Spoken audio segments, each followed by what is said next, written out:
ნაამდეგი 15 მამაკაცი და არც ერთი ქალი დეპუტატი ქალაქ თელავის საკრებულოში. ასეთია 2014 წლის ადგილობრივი თვითმმართველობის არჩევნების შედეგები. აღნიშნულის მიზეზად თელავის საკრებულოს თავმჯდომარე ამბობს, რომ ქალთა მიმართ მოქალაქეების ნდობის ხარისხი დაბალია.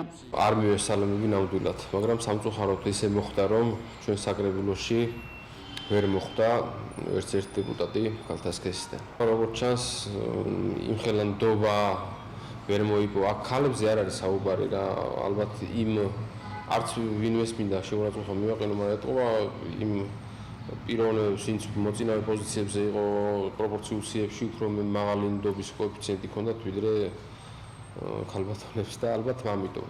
საკრებულოს თავმჯდომარის მოსაზრებას იზიარებს დეპუტატობის ყოფილი კანდიდატი ჟანა დიდებაშვილი. ანალიზს რომ ვაკეთებ, რატომღაც მე მეგონა რომ მიუხედავად იმის რომ ვიყავი ქალი, მაინც მივიღებდი კარგ შედეგებს. რეგიონში ქალთა დამოკიდებულებაში არის ცოტა სხვანაირი ალბათ ფიქრობენ რომ ქალებს ბევრი არ შეუძლიათ. სტერეოტიპების ძლიერი გავლენით ხსნის საკრებულოში ქალების არ ყოფნას დეპუტატობის ყოფილი კანდიდატი მარიამ ცისკარიშვილი. ქალთა სოლიდარობა, რომელიც სერიოზული პრობლემაა ჩემს. სამწუხაროდ ქალთა 80 ვიტყოდი ალბათ 50-60% მაინც, კვლავ მაინც მამაკაცს ამრჩეველს უფრო კანდიდატს უფრო უჭერს მხარს, ვიდრე ქალს. ანუ ქალთა შინაგანი სოლიდარობა არ არსებობს საქართველოში. დღემდე სამწუხაროდ კვლავ გაიგონებთ ასეთ ფრაზებს, რომ რა უნდა ქალს პოლიტიკაში, ხალი უნდა იყოს სამზარეულოში, ასე ვთქვათ. ქალმა უნდა შვილები გაზარდოს და მან არ უნდა მართოს სახელმწიფოებრივი საჭე და ამ მხრივ მას არ აქვს არანაირი შესაძლებლობები. მაკა მოსიაშვილი არჩევნებში მონაწილეობას ბურჯანაძე ერთიანი ოპოზიციიდან იღებდა. მისი თქმით, საკრებულოში მეტი ქალი იქნებოდა პოლიტიკურ სიებში, ისინი მოწინავე ადგილებზე რომ ყოფილიყვნენ. მიუხედავად იმისა, რომ პირველ სამეულში ქალი უნდა ყოფილიყო და ისინი იღებდნენ შემდეგ ბიუჯეტიდან სერიოზულ დაფინანსებას, ეს იყო ყველა პარტიის პრობლემა. არც ერთ პარტიას არ ყავდა პროპორციულ სიაში სიის პირველი ნომერი ქალი. ჩვენი მთავარი პრობლემა რა არის? პოლიტიკურად გაზრდა გვაკლია და ვთვლით, რომ კაცურ სიტყვას უფრო მეტი ძალა აქვს და ფასი აქვს, ვიდრე ქალის ნებისმიერ შემოქმედებას. მოსიაშვილმა არჩევნებში ვერ გაიმარჯვა, მაგრამ ზოგიერთი მამაკაცი დეპუტატისგან განსხვავებით, მას არჩევნებიდან დღემდე არც ერთი სხდომა არ გაუცდენია. მე ჩემი პასუხისმგებლობა მოსახლეობასთან არ დამვიწყებია და არც ერთი საკრებულოს ხდომა არასოდეს არ გამომიტოვებია. ყველა საკრებულოს ხდომაზე ვესწრები. ყველა საკრებულოს ხდომაზე მაქვს შესაბამისად კითხვები, შესაბამისად პრობლემების წამოჭრა მოქალაქის წუთს რეგლამენტის მიხედვით, რომელიც რეგულირდება, აქტიურად ვიყენებ. გამომაქვს ინიციატივები. ჩვენ დავინტერესდით არჩეული დეპუტატების საქმიანობითაც. თუმცა როგორც აღმოჩნდა, მოქალაქე მაკა მოსიაშვილი უფრო მეტი ინიციატივით შედის საკრებულოში, ვიდრე საკრებულოს მამაკაცი წევრები. თქვენ უკვე ერთი წელია ამ თანამდებობაზე ხართ. რა მნიშვნელოვანი წინადადებით შეხვედით საკრებულოში? აი რა გააკეთეთ ამ ერთი წლის განმავლობაში, რაიმე კონკრეტული? არა, ანალოგიურ ჯერჯერობით არ შევცვლა რა არც ერთი იმით, მაგრამ არის გეგმაში რომ შევიდეთ რა. ინიციატივით თუ შესუხართ საკრებულოში, ან რაიმე კონკრეტული რომ მითხრათ, რაც გაგიკეთებიათ ამ ერთი წლის განმავლობაში?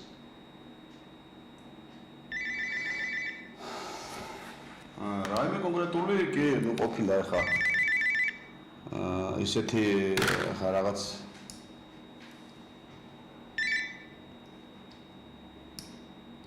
სადაც არ მაჟორი იქ ავიც ბევრი რამე შეძლებისდაგურად ვაკეთებ და ხალხს უდივარ გვერდში. კონკრეტული მაგალითი. კონკრეტული რა ვიცი ახლა რაც შეგვიძლია მაქსიმალურად ხალხის გვერდში უდივარ. კონკრეტული ინიციატივა როგორც საკრებულოს წევრმა დავაყენე, ეს შეეხებოდა სახელოვნებო სკოლებიდან სოციალურად დაუცველი ბავშვების გადასახადიდან გათავისუფლებას და აღნიშნული პროექტი უხეშად რო ვთქვათ, უკან გადმომიგდო საკრებულომ. თელავის ნომერ 17 საოლქო საარჩევნო კომისიაში ამბობენ, რომ არჩევნებისთვის თელავში დეპუტატ კანდიდატებს შორის ქალების რაოდენობა მხოლოდ 27% იყო.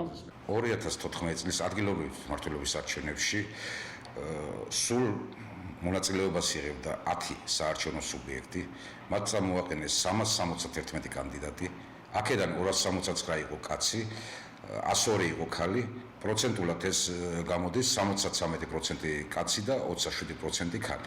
თელავის საკრებულოში არ არის არც ერთი ქალი, რატომ თქვენი აზრით?